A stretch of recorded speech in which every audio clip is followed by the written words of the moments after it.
السلام عليكم ورحمة الله وبركاته اخواتي في حلقة جديدة وأسعد الله أوقاتكم بكل خير. اللي راها نايضة واللي راه نايض ولسه ما تزوجوش بصحتكم قانون الزواج الجديد.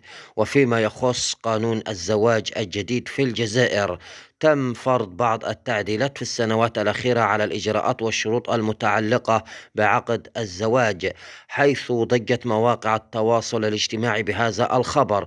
ومن أبرز هذه التعديلات السن القانوني للزواج. تم تحديد سن الزواج القانوني في الجزائر ب19 عام، ويمكن للقاضي أن يسمح بالزواج في حالات استثنائية للأشخاص الذين لم يبلغوا هذا السن في حال توفر شروط معينة.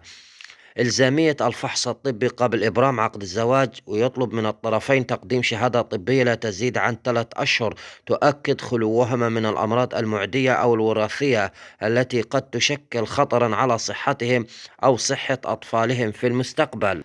الصداق والموافقة في عقد الزواج. يتم تحديد المهر الصداق الذي يقدمه الزوج للزوجة، ويجب أن يتم بحضور شاهدين، كما يشترط رضا الطرفين وخصوصا المرأة بشكل كامل ودون إكراه.